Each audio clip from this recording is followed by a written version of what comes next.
Eu sou a Michele Pérez, eu sou mãe de trigêmeos, 2 meninos típicos e um menino atípico.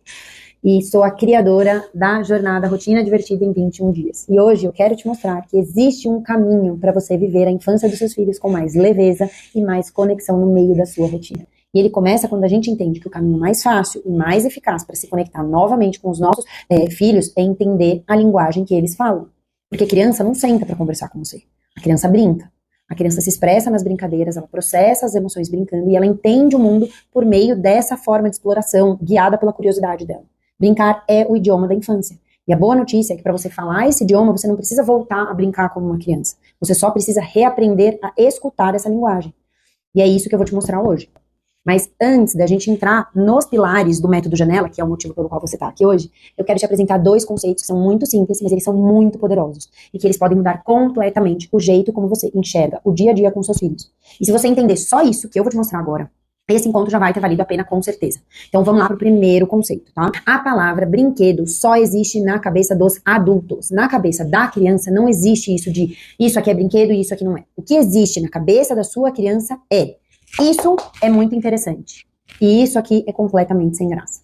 E nesse grupo das coisas muito interessantes, vai estar lá o brinquedo dela, mas também vai estar o controle remoto da sua sala, a colher de pau da cozinha, a torneira do quintal e talvez até o rabo do seu cachorro. O brinquedo que a gente compra na loja tem uma função clara, tá? Ele foi criado pensando para despertar a curiosidade da criança já, né, com base no estágio de desenvolvimento que ela está. Por isso que tem lá na caixa a indicação de idade. Mas os objetos do nosso dia a dia também podem e vão despertar esse mesmo interesse.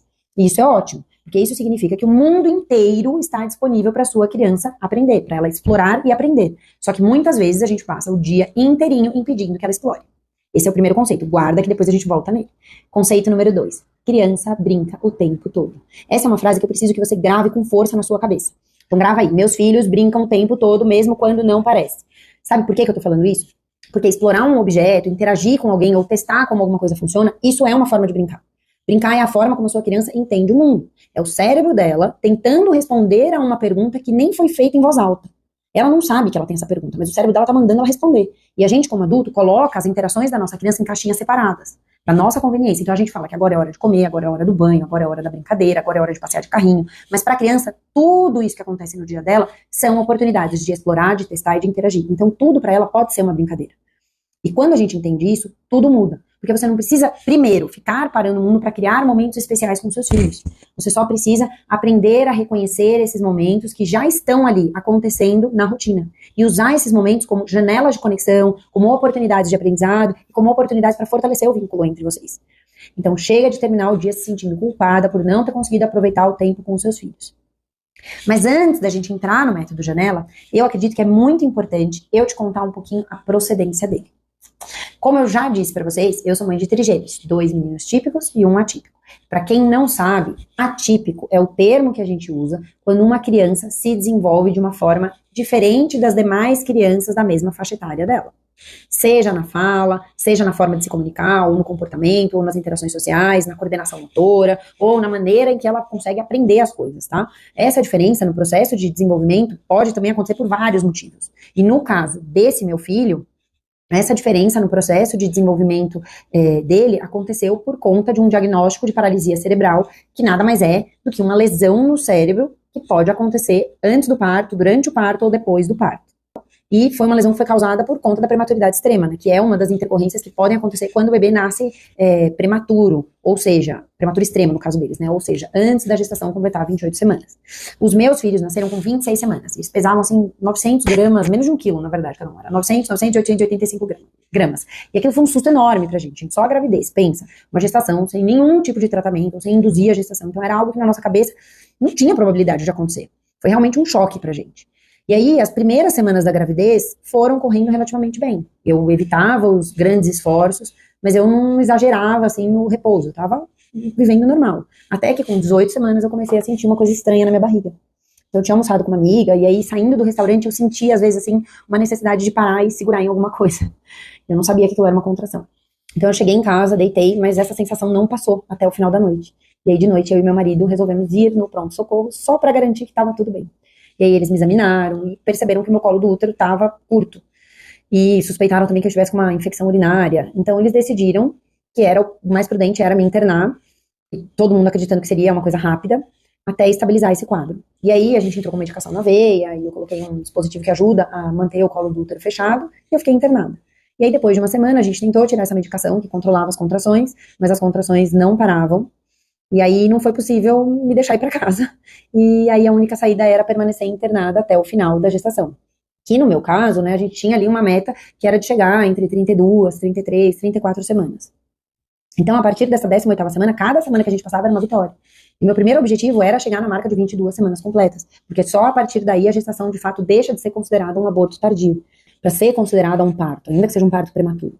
E aí, quando eu cheguei na 22ª semana, eu falei, bom, agora já existe uma chance dos meus filhos sobreviverem. E aí a gente foi seguindo, 23, 24, 25 semanas, e na sexta-feira, que eu completaria 26 semanas, minha bolsa rompeu de madrugada. E aí a gente começou as medicações para amadurecer os pulmões dos bebês, porque a gente sabia que o parto nos próximos dias ali, né, era inevitável. Então o plano era ganhar mais 1 ou 2 dias pra gente conseguir preparar os bebês para eles nascerem prematuros extremos, mas logo que o médico fez o exame de toque, ele percebeu que eu já tava com uma dilatação que pro tamanho dos meus filhos era importante a gente já ir direto pra cesárea. Então, porque a gente não podia deixar evoluir para um parto normal, obviamente. Então, em menos de 3 horas, assim, do exame de toque, meus filhos já tinham nascido, e aí ali começou a avalanche de sustos que, de fato, mudaria a nossa vida. Eles nasceram muito pequenos, gente, 900 gramas. E aí, por isso, né, pelo tamanho, pela idade, né, pelo tempo de gestação, eles enfrentaram muitas complicações. Então, foram 3 meses de internação deles na UTI, com a gente lidando com desafios quase que diários, com todos, e no meio disso, de todas essas notícias, dos desafios diários, veio uma que mudou completamente o rumo da nossa vida. Um dos meus filhos teve uma hemorragia cerebral bem severa. E quando os médicos contaram isso pra gente, foi como se o chão tivesse sumido no nosso pé. Quando a gente descobre que vai ter filho, é inevitável que a gente não faça planos e que a gente não crie expectativas. Sem a gente perceber, a gente faz isso. Mas diante da notícia de uma lesão cerebral severa como a dele, parecia que alguém tinha pegado todos os meus sonhos e todas as expectativas que eu tinha pra nossa família e trancado dentro de uma caixa. Mas aí, quando os médicos deram essa notícia pra gente, eles também deram uma pontinha de esperança. Eles entregaram, na verdade, uma chave que ia fazer a gente abrir e soltar de novo, liberar esses nossos sonhos e as nossas expectativas. E essa chave se chamava neuroplasticidade. A neuroplasticidade, gente, pra quem não sabe, é a capacidade do cérebro de se reorganizar, de criar novas conexões e de aprender, especialmente quando ele é estimulado da forma correta. E olha que legal, nos primeiros anos de vida é onde acontece o pico da neuroplasticidade no cérebro. Isso foi tudo que eu precisava ouvir. A partir dali, eu amanhecia e dormia pensando nisso. Minha meta era ter a alta da UTI-NEL dos meus filhos e começar os estímulos o quanto antes. Então, perto, mais ou menos de 90 dias de internação deles, o meu primeiro filho saiu de alta. E aí, depois de mais 10 dias, o meu segundo filho saiu de alta. E depois de mais uma semana, o meu terceiro filho saiu de alta. Então, eu fui para o hospital com contração na primeira semana de março. Eles nasceram no final de abril. E depois, né, eu saí de alta depois de 3 dias, e depois da minha alta, eles ficaram ainda mais 100 dias até que o último bebê viesse pra casa. E aí, quando a gente chegou em casa, eu tava bem segura e bem desesperada. Mas eu usei esse meu desespero como um combustível pra eu tentar aprender tudo que eu pudesse sobre como eu poderia estimular os meus filhos. E pra minha surpresa, não tinha nada de muito mirabolante em como estimular. Tudo se resumia a brincar. Ou melhor, as diferentes formas de brincar.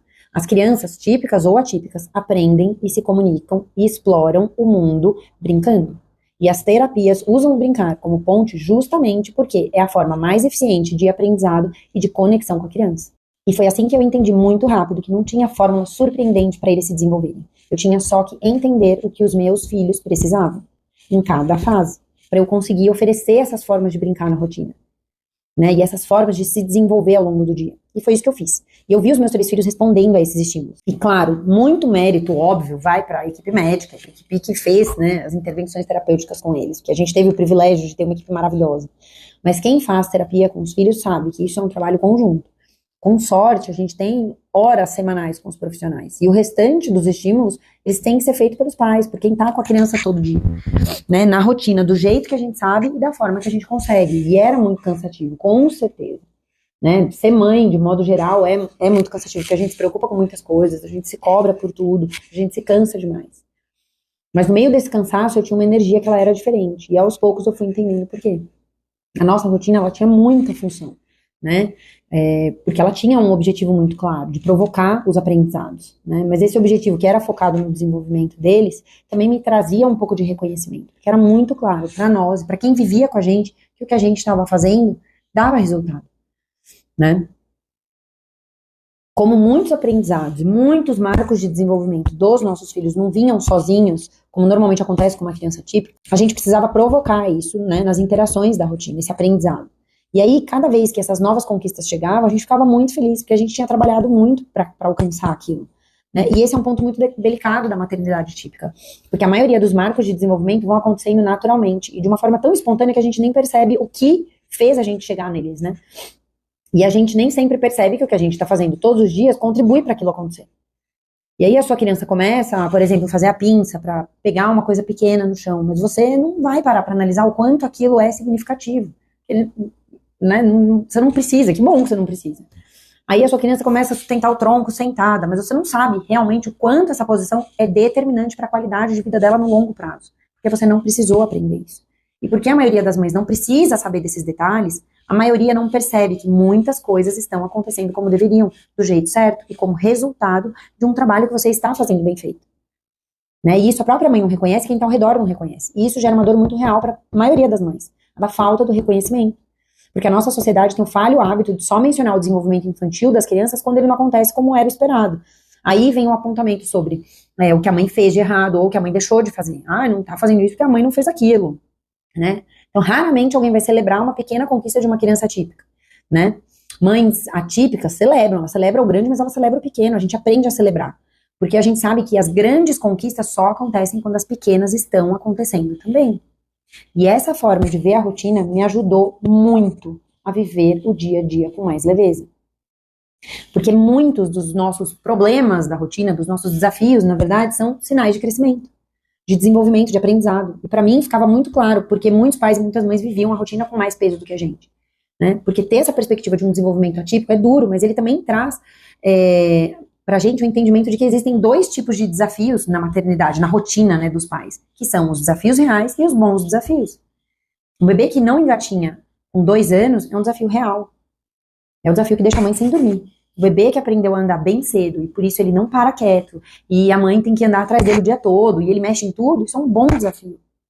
E foi justamente por entender e reconhecer o tanto que o brincar na rotina colabora para isso, e por ter esse olhar mais leve para os bons desafios do processo de desenvolvimento dos meus filhos, que nasceu o Método Janela.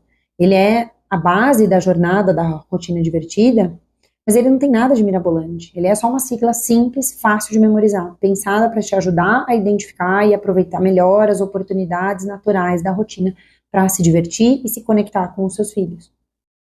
Cada letra do Método Janela representa um dos pilares que tornam isso possível, de um jeito leve, prático, sem te dar mais uma função e sem arrumar mais uma coisa para você ficar se cobrando. A ideia não é te dizer para fazer mais coisas, mas é te explicar como fazer diferente. E agora que você entendeu como eu cheguei até aqui, chegou a hora de te apresentar o Método Janela.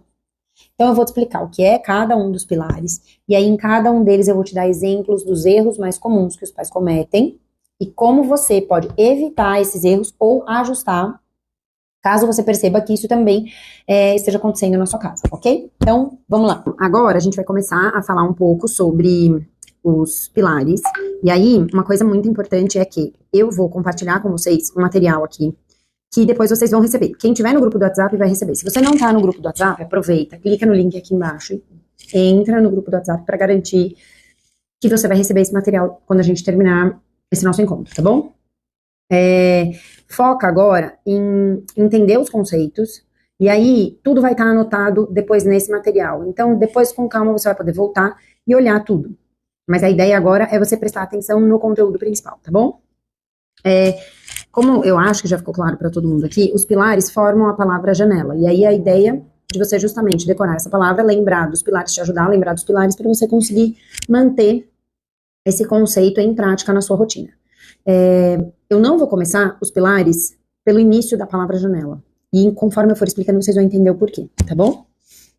Mas vamos lá, a gente vai começar falando aqui um pouquinho sobre o ambiente. Por que eu começo pelo ambiente? O ambiente é um ponto muito importante do processo do brincar da criança, porque ele é, na verdade, o primeiro convite que a criança recebe para entrar na brincadeira. O ambiente é o responsável por despertar, um dos principais, né, responsáveis por despertar a curiosidade da criança e por sustentar a atenção dela durante a brincadeira. Então, se você não tiver um ambiente propício, e aí quando eu digo propício não significa só o ambiente em si, mas a forma como ele está organizado. Se você não tiver um ambiente propício para o brincar da criança, ou seja, adequado para o nível da fase do brincar que ela está, Por mais que a criança tenha brinquedos muito interessantes, ela talvez não engaje. Se ela começar a brincar, talvez ela não sustente a brincadeira por muito tempo, tá? E aí, quais são os principais erros que os pais cometem pensando no ambiente? Aqui eu listei, existem vários, mas eu listei nesse caso aqui os 3 principais que são os mais comuns. E o primeiro deles é fazer a organização do espaço pensando na mente do adulto. Nós, adultos, focamos em organização, em um senso estético, em ordem, em deixar tudo arrumado. Mas quando a gente organiza um ambiente, quando a gente prepara um ambiente para uma criança brincar, a gente tem que pensar no fluxo da brincadeira. E para você conseguir fazer isso, obviamente, você precisa entender o que a criança busca em cada fase de desenvolvimento dela. Ou seja, o que o cérebro dela quer e precisa aprender naquele momento para ele buscar estímulos que forneçam as oportunidades para ele aprender isso que ele quer e precisa aprender, tá bom? Outro erro muito comum, limitar os espaços de brincar na casa. É muito importante para a criança que ela possa brincar em diferentes ambientes da casa. Isso traz para ela um senso de pertencimento enorme e amplia o repertório de brincadeira da criança. Além do que, assim, passa para ela a impressão de que a sensação, né, de que essa forma dela de interação com os espaços, com as pessoas e com os objetos é bem-vindo por você. Isso daí tem um ganho enorme na parte emocional da sua criança. E outro ponto também, que é um erro muito frequente, é o excesso de brinquedos. Isso daí também depois acaba caindo dentro de um outro pilar, mas assim, é comum que a gente queira criar um ambiente para a criança brincar, e aí o que a gente faz? A gente coloca todos os brinquedos lá ao mesmo tempo, e não é assim que funciona. Às vezes, brinquedo demais é justamente o que vai atrapalhar a sua criança de engatar numa brincadeira, tá? Então, o que a gente pode fazer para evitar esses erros? Primeiro, é fazer uma rotação de brinquedos de acordo com a fase de desenvolvimento da criança. Então, você vai rotacionar os brinquedos, sabendo o que o cérebro dela quer e precisa nessa fase, e aí, portanto, vai ser o que vai despertar a curiosidade dela. E você vai saber como colocar esses brinquedos de acordo com o fluxo do brincar da criança. Então, de acordo com o que o cérebro dela é capaz naquele momento de construir, né, na brincadeira. Então, por exemplo, uma criança muito pequena, de 1 ano e meio, você não vai conseguir deixar os brinquedos dispostos de um jeito que leve ela a brincar de faz de conta, porque ela ainda não tem as habilidades que são necessárias para fazer isso, mas para uma criança mais velha, sim. Então, tudo isso vai alterando, tanto na forma como você seleciona os brinquedos e separa para fazer a rotação, como também na forma como você coloca eles dispostos no ambiente, tá? Outra forma de evitar esse erro é pensando justamente no fluxo do brincar, considerando a fase que a criança tá. Então, você vai colocar os brinquedos do jeito que esteja nivelado com as habilidades que ela já domina. E, obviamente, uma terceira coisa que você pode fazer para sempre manter o ambiente como um convite para sua criança brincar é observar a sua criança. E aí, sabendo, né, identificar sinais ali de evolução na forma como ela brinca, você muda, ajusta um pouco para subir mais um degrau e oferecer, então, uma nova oportunidade de brincar que o cérebro dela vai continuar achando interessante, que vai despertar a curiosidade do cérebro dela, tá bom? Então, esse é o pilar do ambiente. Agora a gente vai para o pilar das necessidades. Então, é muito óbvio pra gente, ou deveria ser, que uma criança, para brincar, ela precisa estar alimentada e descansada. E apesar disso ser muito óbvio, é muito comum que a gente não pare para analisar isso durante a rotina, porque a gente está cansada, corrida e tal, e aí a gente não consegue perceber isso ao longo do dia em si. Então, por exemplo, chega no final do dia, e aí você quer sentar para brincar com a sua criança, porque foi a hora que deu, mas a sua criança já tá com a cabeça exausta, ela já fez aulinhas hoje, ela já brincou o dia inteiro, ela já tá perto da hora do sono dela, e aí você quer brincar com ela. E nessa hora, talvez a brincadeira não flua como você gostaria, ou como você esperaria. Mas não é porque você e a sua criança estão necessariamente desconectadas, ou porque o vínculo entre vocês está fraco, ou porque você não está se esforçando o suficiente. Simplesmente pelo fato de que a sua criança está cansada, o cérebro dela está cansado. Nesse momento, ele vai focar em fazer atender as necessidades dele do corpo, vitais, descansar, e não colocar mais informação para dentro. E por que isso acontece? Isso acontece porque a sua criança tá cansada, com fome, e isso impede que o cérebro dela se concentre na brincadeira, que ele direcione a energia para a brincadeira. Então, esse é um ponto muito importante, da gente sempre criar a expectativa de que a criança brinque, principalmente de forma independente, em momentos em que ela esteja sem fome, né, então alimentada, e em momentos que ela esteja descansada. Aí existe um ponto muito importante dentro das necessidades, que é que na correria a gente acaba negligenciando, não porque a gente não se importa e não reconhece a relevância disso, mas porque focando ali nas coisas do dia, acaba passando, que são as necessidades emocionais da criança. Para uma criança conseguir brincar, ela precisa se sentir segura. principalmente falando, falando das brincadeiras independentes. Então, quanto mais a sua criança se sentir segura, mais fácil será ela brincar de forma independente, ela começar uma brincadeira sozinha e ela sustentar aquela brincadeira. Não é só isso que determina o brincar independente, mas isso é um ponto muito importante. Então, por exemplo, se você consegue ter momentos de qualidade com a sua criança, para vocês se conectarem, para vocês nutrirem o vínculo entre vocês, todos os dias, de forma consistente, mais ou menos no mesmo momento do dia, para sua criança aquilo já é previsível. Ela já sabe que aquilo vai acontecer. Então ela não fica insegura, porque todos os dias aquilo acontece. Não tem por que hoje ela achar que não vai acontecer.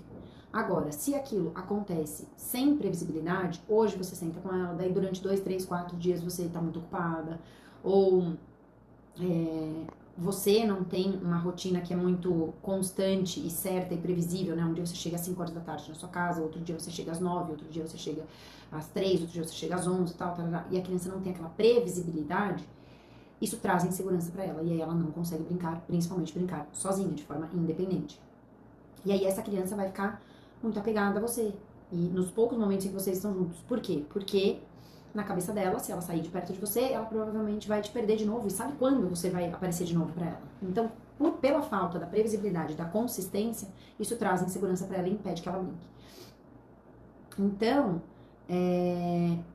nesse caso, o que você tem que fazer é garantir que na rotina aconteçam esses momentos de conexão com consistência e com previsibilidade. E aí, para você garantir que esses momentos vão ser bons entre vocês, tem uma regrinha muito básica. A primeira que é assim, você deixa a sua criança escolher o que vocês querem fazer. É mais interessante nesse momento que seja uma coisa que a sua criança quer fazer. Uma coisa que ela esteja confortável. E aí você vai participar dessa brincadeira, você vai interagir com a sua criança por alguns minutos. Alguns minutos que eu quero dizer é 15, 20 minutos. Você vai ficar ali com a sua criança, deixando ela guiar a brincadeira. Se ela quiser mudar de brincadeira, você muda com ela e tal. E aí lembra nesse momento dos 3 nãos. São as coisas que você não vai fazer nesse momento. Então, essa é uma hora que você não vai dar ordens, você não vai impor regras, né? Dar ordens e impor regras, você não vai ficar perguntando coisas para sua criança e você não vai ficar direcionando a brincadeira. Não vai ficar corrigindo e direcionando, tá bom? Essa hora não tem a ver com a brincadeira em si, tem a ver com a forma como você se posiciona e se demonstra disponível, acessível e com um olhar atento para sua criança. É sobre isso, tá bom?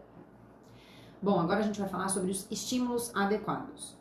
A criança precisa ser exposta a diferentes estímulos ao longo do tempo, ao longo do dia e ao longo das fases de desenvolvimento. Mas esses estímulos, eles precisam estar alinhados com o estágio de desenvolvimento em que a criança se encontra. E aí, quais são os principais erros que os pais cometem quando a gente fala sobre estímulos? O primeiro, oferecer brinquedos sem considerar as habilidades que a sua criança já domina e as habilidades que o cérebro da sua criança quer e precisa aprender.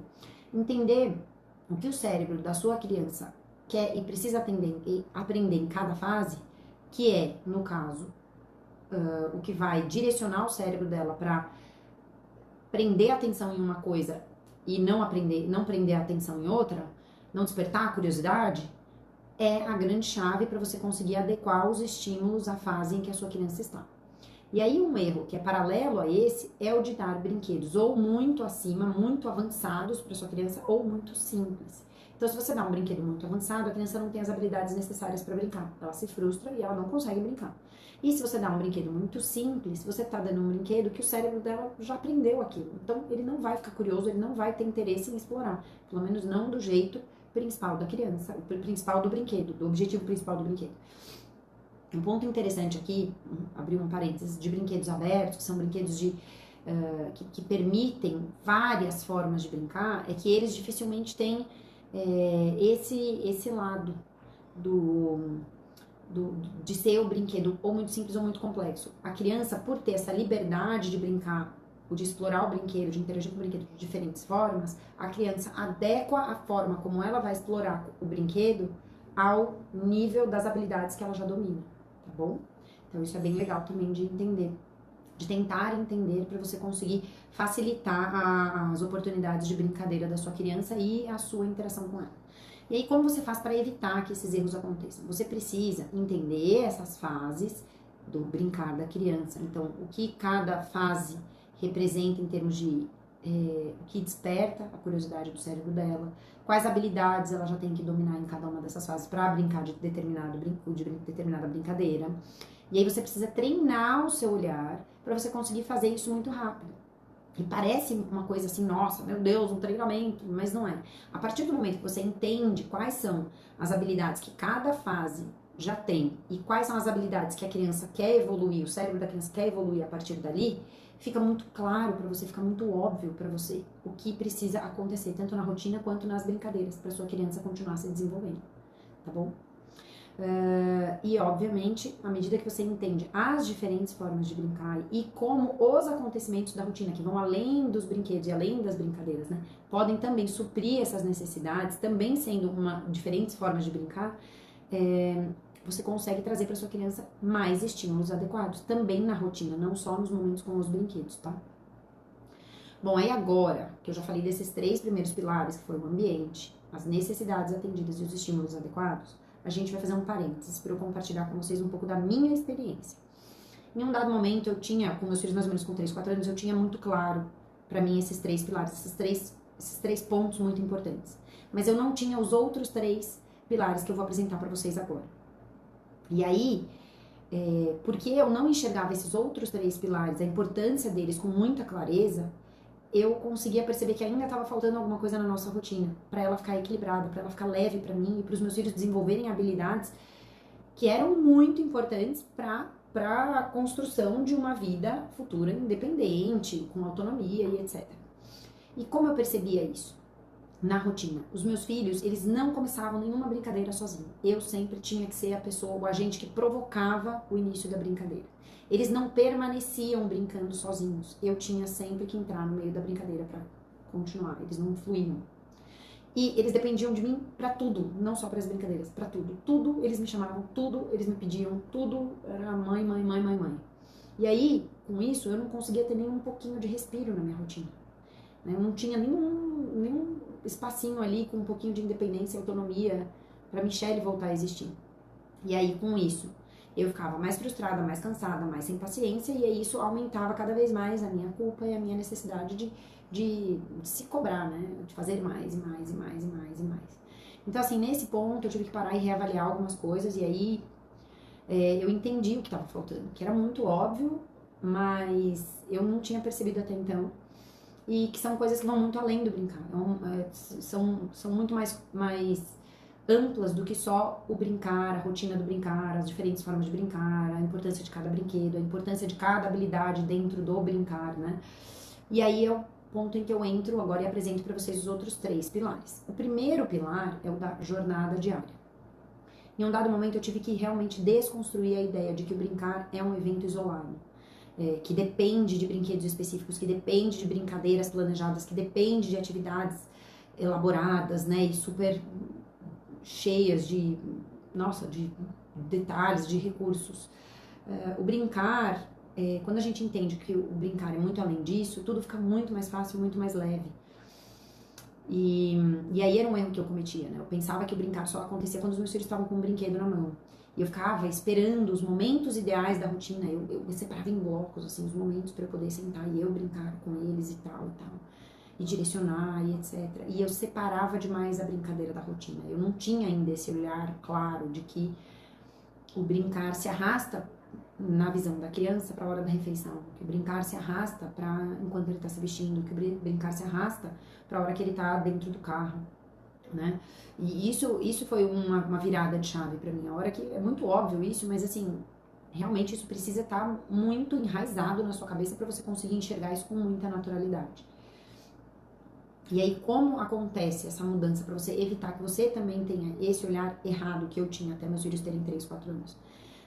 Quando você entende bem o que o cérebro dos seus filhos quer em cada fase aprender e desenvolver, e que na teoria eles fariam isso só pelas brincadeiras, né, na nossa mente um pouco mais fechada, observando isso de um jeito, de um ângulo mais fechado, que a criança teria dentro das brincadeiras. Quando você entende isso, você começa a observar um potencial de oportunidades para sua criança desenvolver essas habilidades também na rotina.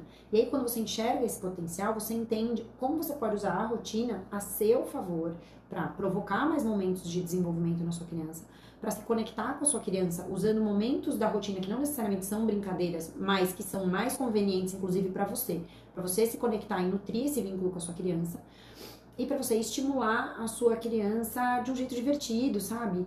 E tranquilo, não é sobre a gente ficar tentando fazer a nossa criança brincar o tempo inteiro, é sobre a gente também fazer, a gente navegar pela rotina com leveza e a gente navegar, ensinar a nossa criança a navegar pela rotina com leveza e com diversão, tá? E aí, outra coisa também muito interessante, que quando você faz essa mudança, você para de ficar se cobrando de ser uma criadora de atividades, de brincadeiras o tempo todo. Eu vivia fazendo isso, eu vivia em função disso. Eu pesquisava referências na internet, eu tinha mil ideias, eu salvava em pastas, eu me organizava para fazer durante o final de semana, eles iam dormir, eu preparava e tal, tarará, tarará, e era muito legal, era óbvio que era muito legal. Mas, primeiro, que isso não é sustentável, e segundo, que não desenvolve algumas outras habilidades. Eu comecei a deixar meus filhos assim com uma alta expectativa sobre as brincadeiras. E aí a gente teve que fazer eles esquecerem desse conceito e simplificar o brincar e aplicar o brincar a mais oportunidades da rotina, tá? Bom, aí tem mais um outro pilar, que é o da liberdade, e aqui eu preciso que vocês esperem eu explicar até o final para vocês entenderem o que eu quero dizer com liberdade.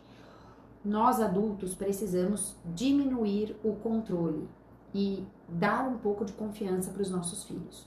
A liberdade, aqui que eu quero dizer, não é no sentido de ausência de limites, pelo amor de Deus, não é isso que eu quero dizer, mas é sobre criar um ambiente e uma rotina que sejam seguros o suficiente e que sejam atraentes o suficiente para nossa criança querer experimentar, querer testar, poder errar, descobrir como faz e tentar de novo. E a gente permitir que isso aconteça. Porque eu, nessa época, eu cometia alguns erros que eu não percebia, mas atrapalhavam muito nesse ponto da liberdade dos meus filhos, né? Eu intervia demais, eu ficava falando não faz isso, não, o tempo todo, não no sentido de limitar a exploração deles, mas no sentido de tentar evitar pequenos desafios, pequenas frustrações, pequenos erros para eles. E eu tinha muito medo de deixar os meus filhos fazerem qualquer coisa sozinhos. E aí existem algumas coisas que você pode fazer para diminuir um pouco os seus gatilhos de estresse, porque é complexo. Você começar a trabalhar um pouco mais da liberdade dos seus filhos é um pouco complexo. Então existem estratégias que você pode usar que vão te dar um pouco mais de conforto para isso, mais segurança, mais tranquilidade, reduzir o seu estresse. Mas assim, os principais são você adaptar os ambientes da sua casa. Se você percebe que tem um ambiente da sua casa que seus filhos entram e é sempre assim um gatilho de estresse enorme, tenta adaptar aquele ambiente. Às vezes, por uma questão de 6 meses, você faz uma adaptação no ambiente, a sua criança evolui para o próximo estágio da forma dela de brincar, da forma dela de interação, de exploração, e aquilo deixou de ser um problema. E você pode voltar àquele ambiente da sua casa como ele era antes. E a sua criança ficou segura e você não ficou podando a sua criança o tempo inteiro. E aí, outra coisa é a gente se reeducar para deixar a criança tentar fazer. E eu sei que é difícil isso, porque a gente tem uma rotina corrida. E aí, às vezes, a criança demora mais tempo até do que a gente. Mas, assim, em alguns momentos, quando você perceber que é possível, deixa a sua criança tentar fazer sozinha. Isso é importante para ela. E mais importante, mais do que ser importante para ela, é importante para você. Porque se você ficar muito tempo fazendo isso para sua criança, você vai ter que fazer ela aprender a fazer sozinha lá na frente, um pouco mais velha. E é sempre mais difícil ensinar uma coisa para os nossos filhos quando eles estão mais velhos do que quando eles estão mais novos. Então pensa isso, todo o processo de aprendizado que você escolher fazer hoje, ele é mais fácil do que o processo de aprendizado que você vai escolher fazer daqui 6 meses. É sempre assim. A não ser, óbvio, coisas que dependam de marcos de desenvolvimento específicos, por exemplo, desfraude. Óbvio que você tem que esperar algumas coisas acontecerem, mas eu tô falando em termos de aprendizado sobre, por exemplo, a criança ser capaz de fazer algumas coisas sozinha que você percebe que ela poderia dar conta, tá? E, obviamente, permitir momentos de exploração livre. É importante, às vezes, a gente deixar a nossa criança entrar num ambiente e explorar livre. O meu filho atípico, ele tá nessa fase agora. E ele entra num lugar assim, nossa, não passa uma gaveta ilesa. Ele abre tudo, ele mexe em tudo. E eu já observei, inclusive, que todas as vezes que eu falo pra ele que não é pra mexer, aí que ele mexe, aí que ele tira o último grampo de cabelo daquela gaveta. E quando eu deixo, ele normalmente explora, faz uma baguncinha legal e tal, a gente dá uma organizadinha e ele vai pra outra coisa. Então, Às vezes a gente vê isso como uma inconveniência, porque também é chato, né? É desagradável pra gente. Poxa, a gente arruma tudo, a criança entra, furacão, joga tudo pra tudo que é lado, abre tudo, joga no chão, joga fora, blá, blá, blá. Mas assim, a criança precisa passar por esse estágio. E se ela não passar por esse estágio, ou ela vai evoluir pro próximo sem adquirir o aprendizado que ela precisava aqui, ou ela não vai evoluir pro próximo.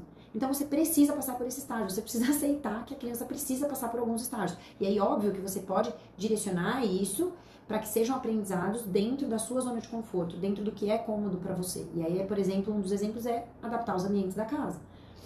Mas não existe como você fugir da forma específica de aprendizado. Né? Você consegue direcionar para uma coisa que seja mais conveniente para você, mas você não consegue fugir da necessidade específica que a criança tem de aprendizado em cada uma das fases. E aí, a partir de agora, eu vou te dar 3 opções para você seguir a partir daqui, agora que você já conhece todos os 6 pilares do método Janela. Sua primeira opção é você seguir com a sua vida exatamente como ela está hoje. Você sair desse conteúdo, sair daqui dessa transmissão e falar, não me identifiquei com nada disso tocou em algum ponto que eu acredito que seja um impeditivo para eu ter uma rotina mais leve, ou para os meus filhos brincarem mais, ou para me conectar mais com eles. E obrigado, tchau. Pronto. A sua segunda opção é você ter identificado algum ponto, ou alguns pontos, que são familiares, né, na rotina da sua família, que você se identificou, né, sobre a rotina da sua família, e você optar por fazer essas mudanças, essas adaptações, para resolver esses pontos, para alinhar esses pilares por conta própria. E eu vou ser muito sincera com você, isso não é impossível. Eu consegui chegar em um racional sobre esses 6 pilares hoje, sozinha. Sozinha que eu digo, obviamente, passando pelas experiências da minha maternidade, tendo um relacionamento com os médicos, de várias especialidades, com a equipe terapêutica dos meus filhos, por muitos, muitos anos até hoje, o meu filho faz terapia, lendo tudo que eu pudesse, estudando tudo que eu pudesse, vendo documentários, me informando sobre o assunto, seguindo o conteúdo de outras pessoas especialistas, né, na área de desenvolvimento infantil e estimulação e etc, blá blá blá. E você pode fazer isso, porque se eu conseguir, eu acredito que você também consegue. E o único ponto disso é que provavelmente isso vai levar um tempo. Para mim levou tempo, para você provavelmente também vai levar. Mas se você entende que para a rotina da sua família dá para esperar para você fazer isso por conta própria, então esse é um caminho válido para você. Então você adia de fato a mudança e aí você começa a fazer esses estudos para você entender como o cérebro da sua criança se comporta nas diferentes formas de brincar em cada um dos estágios de desenvolvimento e por que ele se comporta dessa forma. Então, por que a sua criança brinca com tal brinquedo quando ela tem 2 anos? Por que ela muda para outro brinquedo quando ela faz mais um ano, completa mais um ano de vida? O que significa, por exemplo, o que o aprendizado do empilhar blocos traz para a criança? Ele traz tal e tal e tal habilidade. Tá bom, então essa habilidade eu também posso trabalhar por esse lado. E aí quando você vai fazendo esse mapa desses processos que acontecem no cérebro da sua criança, isso vai ficando claro para você, mas isso leva tempo. E se você optar por fazer isso, é um caminho válido. Mas lembrando que você provavelmente vai adiar esse processo de transformação na sua rotina e na rotina dos seus filhos. Lembrando sempre daquele ponto que eu falo, que existem aprendizados, a maioria deles, que são muito mais fáceis se a gente provocar, digamos assim, as oportunidades para os nossos filhos agora, do que se a gente provocar essas oportunidades do aprendizado acontecer daqui 6, 12 meses, tá? Existe também um outro ponto importante que eu acho que, tendo a possibilidade de facilitar a nossa rotina, eu acho que nós sempre precisamos achar que nós somos merecedoras de fazer isso. A gente já faz muita coisa. E a gente tem uma tendência a sempre querer absorver mais funções. Então, parece que não é tão difícil assim. Poxa, organizar o racional, e pesquisar, e ler e tal, não deve ser tão difícil assim. E aí você vai e absorve mais uma função. No lugar de você buscar uma estratégia que ia te ajudar a deixar a sua rotina mais leve, você conseguir se conectar mais com seus filhos, você pega e joga em cima disso tudo mais uma camada de cobrança e depois mais uma camada como consequência de culpa. Então, eu acho que essa opção, apesar dela poder ser considerada, eu não acho que ela é a melhor de todas. E aí eu te apresento a terceira opção, que é a opção de escolher viver essa transformação já. E para quem optar viver essa transformação já, eu vou contar pra vocês o que essa pessoa vai ter se ela escolher entrar comigo na jornada da rotina divertida agora. Você vai ter 21 passos em conteúdos diários, online e gravados, na palma da sua mão, para você ver no melhor momento do seu dia. Todos os dias eu vou disponibilizar lá um vídeo, sendo cada um deles um dos 21 passos da jornada. E aí você vai poder assistir com calma e absorver todos os conceitos que estão lá. Se tiver algum material de apoio, eu vou apresentar esse material de apoio para vocês também nesse passo, para vocês olharem, baixarem, salvarem em algum lugar. Além disso, ao final da jornada, você vai ter na sua mão um mapa do brincar. Esse mapa do brincar vai te ajudar a entender como e por que a sua criança brinca em cada fase da vida. E aí isso vai te ajudar a brincar com ela nessas fases, mesmo que você não goste de brincar. Por quê? Porque você vai conseguir perceber que existem interações na rotina que também vão despertar a curiosidade da sua criança e que não são necessariamente uma brincadeira no formato tradicional que a gente conhece, mas que você pode usar como uma oportunidade para se conectar com ela e, de quebra, ainda trabalhar uma habilidade que o cérebro dela está querendo desenvolver naquele momento, precisando desenvolver naquele momento, tá bom? Você começa a evitar também possíveis gatilhos de estresse. Por quê? Porque você entende como a sua criança interage. Quando você entende como a sua criança interage, fica muito mais fácil acolher determinados comportamentos. E porque você entende a causa daquela forma de interação dela, por exemplo, por que a criança bem pequenininha, quando você coloca um copo de água na frente dela na hora do almoço, ela enfia a mão dentro do copo. Ela não faz aquilo pra te irritar. Existe um motivo pelo qual ela faz isso. Por que ela faz isso? Porque ela tem uma necessidade, sei lá, sensorial. Ela quer descobrir se ela colocar a mão inteira, se vai esparramar e tal, blá. Esses são vários motivos. Quando você tem o entendimento desses motivos, você consegue falar, poxa, então, talvez na hora do almoço, que eu sei que ela tá nessa fase, talvez não seja interessante eu servir num copo aberto. Talvez eu tenha que pôr numa garrafinha. E aí, como ela precisa desse input, eu não vou só bloquear na hora que não é conveniente pra mim. Eu vou trazer essa experiência pra ela em um outro momento que seja conveniente pra mim. Então, antes do banho, você vai levar uns potes, a criança vai ficar brincando com água, dentro do box, em um lugar que é conveniente, brincar com a água e molhar tudo, com liberdade, dando autonomia pra sua criança, e sem você ficar estressado. Então, são coisinhas muito pequenas, muito simples, mas que no dia a dia te ajudam demais. Além disso, a gente vai ter 3 encontros ao vivo, um encontro ao final de cada uma das semanas da jornada. A ideia é você fazer parte de uma comunidade junto comigo, e nesses encontros ao vivo e online a gente vai trocar experiências, esclarecer dúvidas e, enfim, compartilhar um pouco de como está sendo a jornada para cada uma de nós, tá bom? Cada uma de vocês. E aí vocês também vão ter uma orientação sobre como fazer rotação de brinquedos. A rotação de brinquedos, ela é um sistema de organização dos brinquedos. Só que esse sistema de organização dos brinquedos, ele segue o fluxo da brincadeira da criança e os estágios das formas de brincar da sua criança. E aí, esse método para fazer a rotação de brinquedos, ele muda ao longo do tempo, conforme a sua criança evolui. A forma como eu faço a rotação de brinquedos hoje para os meus filhos é completamente diferente da forma como eu fazia quando eles tinham 2, 3 anos. É muito diferente. Então, isso também é bem legal de saber. E aí, aqui eu vou trazer para vocês um exemplo do o que eu considero que seja o principal, né, ganho de toda a jornada, o que você consegue entender quando você tem, ao final da jornada, muito claro esse mapa do brincar ao longo de todos os estágios de desenvolvimento dos seus filhos. Então, aqui eu tenho um exemplo de uma criança de 2 anos. Uma criança de 2 anos, ela vai ter determinadas habilidades que ela possivelmente já domina. E, paralelo a isso, ela também vai ter algumas habilidades que o cérebro dela ainda não domina, mas ele quer ou precisa dominar, aprender e aprimorar. Aí, pensando nisso, do que o cérebro dela precisa, o cérebro dela vai buscar isso em 2 frentes, digamos assim. Nos brinquedos e nas brincadeiras, e na outra frente, na rotina, nas coisas que não são brincadeiras.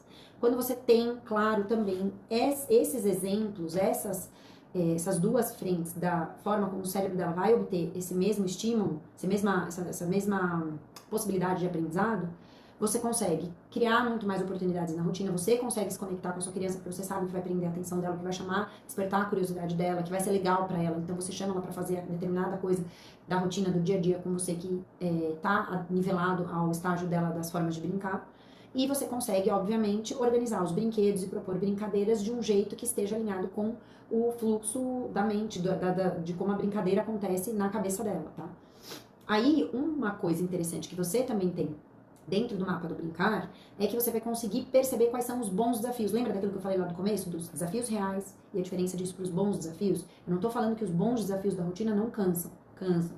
A gente cansa, a gente também fica um pouco mais, né, desgastada, porque faz um pouco de bagunça, tal etapa faz isso, tal etapa faz aquilo. Mas são bons desafios, são sinais de desenvolvimento. E uma coisa que a gente tem que ter na nossa cabeça muito clara é que os bons desafios, eles chegam, mas eles passam, tá? Quando a criança está em constante desenvolvimento, os desafios do processo de desenvolvimento de cada uma das fases, eles chegam, mas eles passam. Então você tem que saber direcionar de um jeito que seja bom para a sua criança, para o processo de desenvolvimento dela, mas que também seja conveniente para a sua rotina e para a dinâmica da sua família.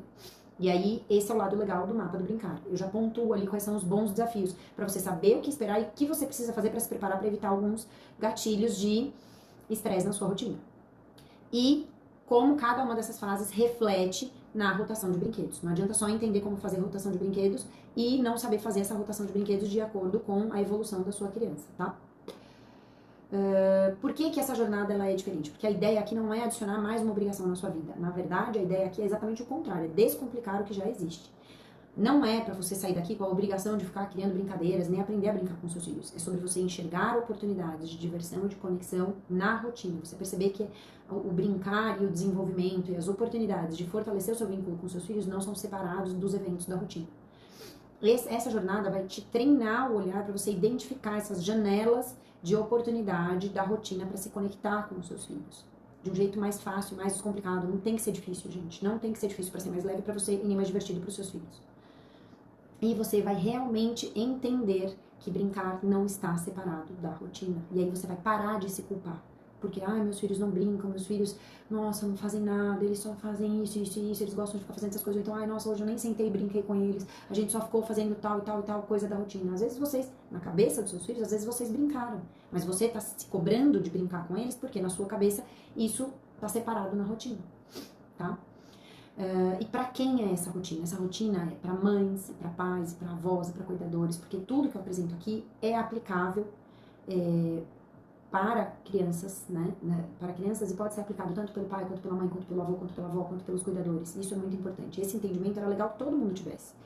Ia fazer tudo ficar muito mais fácil. É para mãe ou, enfim, para quem fica, né, com a criança e está se sentindo exausta e sobrecarregada e percebe que a sua rotina está muito diferente daquilo que você achou que ela ia ser quando você escolheu estar presente para os seus filhos. É para quem percebe que o tempo está voando, está passando rápido demais. E o vínculo entre você e os seus filhos está travado por alguma coisa que é invisível e você não consegue perceber o que é. E é para quem já entendeu que o brincar importa, mas quer aprender a transformar esse brincar, essa cobrança do brincar em algo leve e possível na rotina da sua família. Então, se você sente que a infância dos seus filhos merece mais leveza, merece mais conexão e merece muito mais intenção, a jornada, rotina divertida foi feita para você. A jornada vai começar dia 17 de abril. A partir desse dia, todos os dias a gente vai disponibilizar um conteúdo de um dos passos para vocês acessarem. Aí, ao final desses 21 dias, você vai ter a jornada completa para você poder assistir, rever, ler todo o conteúdo, fazer a jornada quantas vezes você quiser ao longo de um ano.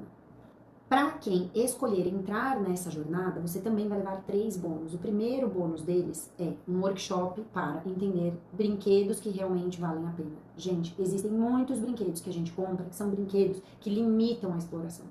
E eles não são brinquedos abertos. É óbvio que existem situações que a gente não consegue fugir. Nossos filhos às vezes encasquetam com um brinquedo específico e eles querem aquele brinquedo e você desiste e dá. Mas às vezes até por você entender que aquele brinquedo é desse tipo, que vai ter vida curta e que vai ser esquecido rápido, você consegue não ficar tão irritada quando você percebe que ele foi esquecido. Porque você já sabia que isso ia acontecer. Entendeu? Não é sobre também, nossa, vou proibir meus filhos de comprar tal brinquedo. Se você tem condições e você quer dar, enfim, dê, mas entenda que talvez aquele brinquedo não vai ser o brinquedo que vai durar 2, 3 anos na vida dos seus filhos. Ou que ele vai ser carregado durante 6 meses. E isso também é legal, sabe? Esse entendimento. E aí é um tipo de conteúdo também que vai te ajudar a fazer direcionamentos quando os seus filhos vão escolher algum brinquedo. Isso, inclusive, vai te ajudar a fazer um filtro na sua casa para você entender, poxa, às vezes meus filhos não estão brincando. Você vê os pilares e você fala, tá tudo alinhado. E aí você vai começar a fazer esse filtro e vai entender, poxa, mas é porque os brinquedos da minha casa não são brinquedos que estimulam a criatividade e que não dão diferentes possibilidades de brincadeira para os meus filhos. Segundo bônus que eu vou dar, gente, é uma ferramenta muito, muito, muito bacana que as empresas costumam usar para aumentar a produtividade, tanto dentro de departamentos como para pessoas, uma matriz. E aí aqui eu automatizei essa matriz numa listinha, e aí a ideia é você entrar e colocar todas as suas tarefas e responder 2 perguntinhas. Ah, isso você vai colocar em 2 escalas ali, responder 2 perguntinhas sim e não para cada uma delas, e na frente ela vai te falar se é para você fazer isso hoje, se é para você agendar um dia para você fazer, se é para você pedir para alguém fazer para você, porque isso é uma tarefa que na verdade você pode delegar para uma outra pessoa, pedir ajuda para uma outra pessoa, ou se é uma coisa que não tem importância, não é para você fazer, esquece isso daí você tá perdendo tempo com coisa que não precisa, porque às vezes tem isso, às vezes a gente passa o dia ocupada e a gente olha e fala, cara, por que que eu gastei tanta energia fazendo tal coisa? Não precisava, mas é porque você não tem o tempo de fazer o filtro e analisar, a gente fica naquele modo de sobrevivência, a gente só vai rebatendo as bolas que caem do nosso lado da quadra, você vai só rebatendo as bolas, mas você não para analisar o que você tá fazendo. Então, assim, essa ferramenta é para te ajudar a treinar a sua cabeça para fazer esse filtro, e aí aos poucos você vai conseguir até fazer sozinha também isso. Mas a ideia é você conseguir organizar a sua rotina justamente para quê? Para no final do dia você priorizar aqueles momentos de interação com seus filhos, tá bom? E aí o outro bônus, eu vou deixar um tutorialzinho explicando como você pode usar alguns sisteminhas muito legais para fazer controle de telas e monitoramento digital. Tem umas ferramentas muito legais, mas que a princípio a gente acha que elas são super difíceis de instalar, mas elas não são. E que podem te ajudar a monitorar o uso de telas dos seus filhos. Tela faz muito mal? Faz muito mal. E eu acho muito louvável o pai e a mãe que consegue realmente não usar. Eu não consegui fazer isso é um ponto meu que foi falho, no sentido de eu não ter conseguido. Eu entendo porque eu não consegui. Eu tenho muito claro na minha cabeça os motivos pelos quais a gente acabou optando por telas. Mas eu não gosto. Não gosto. Só que agora meus filhos já têm 7 anos. E aí é um pouco inevitável que eles usem um pouco. Só que existem ferramentas que me ajudam a ter um pouquinho mais de tranquilidade no uso que eles fazem. Então, elas limitam o tempo automático, eu consigo bloquear aplicativos específicos, eu consigo limitar para que eles não consigam instalar nada do dispositivo, eu consigo ver em tempo real do meu celular. Então, por exemplo, você deixa a sua criança lá na casa sei lá, do meu caso, eu deixo nos avós, eu consigo saber se eles estão usando os avós, eu consigo ver o que eles estão usando. É muito legal, você consegue ver resultado de busca, você consegue ver tudo, você consegue mexer nas configurações, à distância, você consegue ver a bateria, consegue localizar. Então, assim, isso traz um pouco mais de tranquilidade para o uso das telas, dentro do que é possível estar tranquilo, porque eu acho que a gente nunca pode estar tranquilo o suficiente para achar que está tudo ok e a gente não precisa monitorar.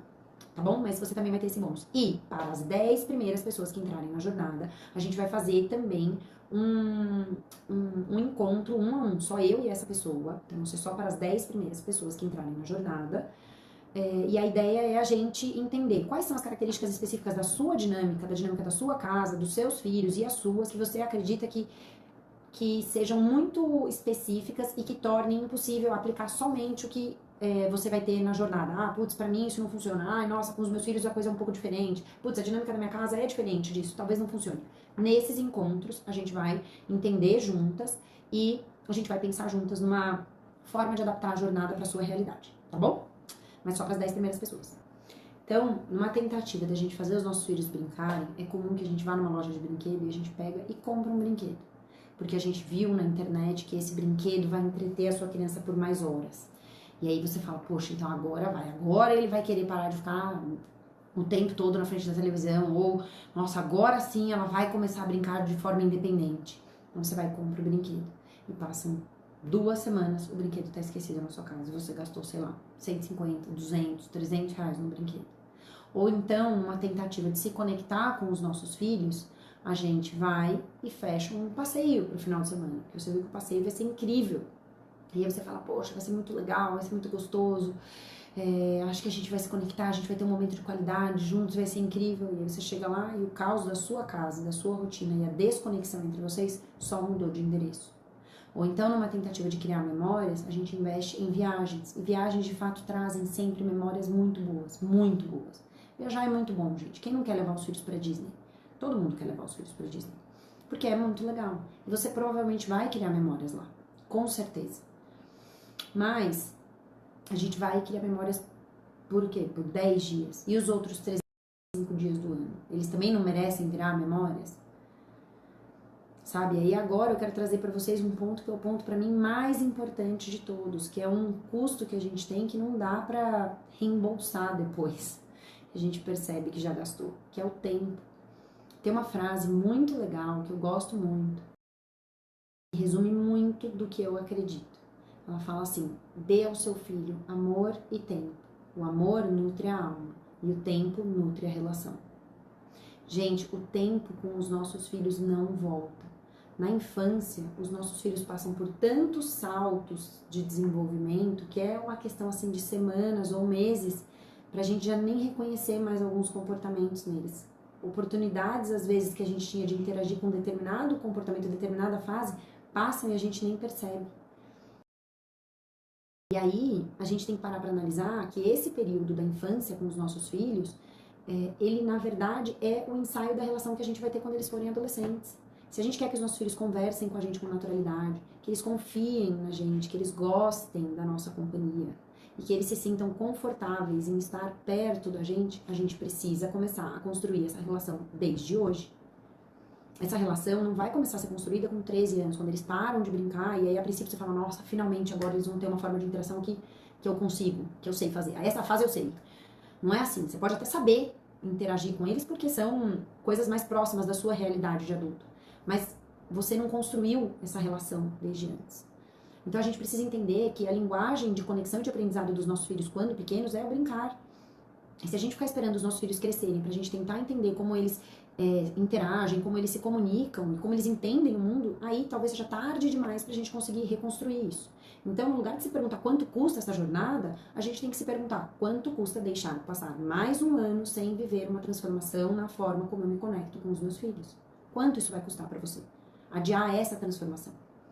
Se você escolher entrar na jornada hoje ela custa 6 vezes de R$158. E você vai ter acesso ao conteúdo por um ano inteiro. E se eu já não dei, falando de tudo que você vai encontrar lá, motivo suficiente para você estar confortável para entrar, eu vou levantar aqui um ponto muito importante. Por lei, você tem o Código de Defesa do Consumidor que te dá o direito de desistir de uma compra depois de 7 dias. E aí eu aposto que já tem gente falando, mas ela só vai liberar o primeiro conteúdo depois de 7 dias. Aí não vai dar tempo. Eu vou contar esse prazo a partir do dia que a jornada começar de fato. Ou seja, quando subir o primeiro passo da jornada, vão começar a contar os 7 dias. E aí, além disso, eu vou te dar mais 7 dias. Ou seja, você vai ter 14 dias completos. Lá, 14 passos para você assistir. Então, você vai assistir mais da metade do conteúdo. Você vai conhecer a estrutura, você vai entender como é o formato das entregas. E você vai aplicar esses 14 passos na sua rotina. Dos 14 dos 21, né, no caso. E aí, se por algum motivo você achar que ainda não era o que você esperava, que eu duvido, é só você me pedir, sem pergunta e sem burocracia, o dinheiro de volta. Ou seja, você não precisa decidir agora se isso é pra você. Você só precisa entrar e testar. Agora, eu sei que mesmo com tudo isso, pode ser que você ainda tenha uma dúvida que tá te impedindo de entrar. Então, para facilitar ainda mais essa decisão, dessa vez e só dessa vez, eu vou baixar o preço pela metade para te ajudar a tomar essa decisão. Isso significa que dessa vez, e só dessa vez, a jornada da rotina divertida vai custar 6 vezes de R$79. Agora vamos colocar isso daqui em perspectiva. R$79, gente, esse valor de parcela custa menos do que um brinquedo novo. Custa menos do que levar os seus filhos e você e ele, ou você e ela, comer um lanche no fast food. Ou então custa menos do que uma aulinha de pintura que você foi e pagou e durou 1 hora. E o que você vai ganhar aqui não tem preço. Mas essa oferta é por tempo limitado. Então não deixe essa oportunidade passar. Clique no botão e garanta a sua vaga agora. Eu tô te esperando nessa jornada.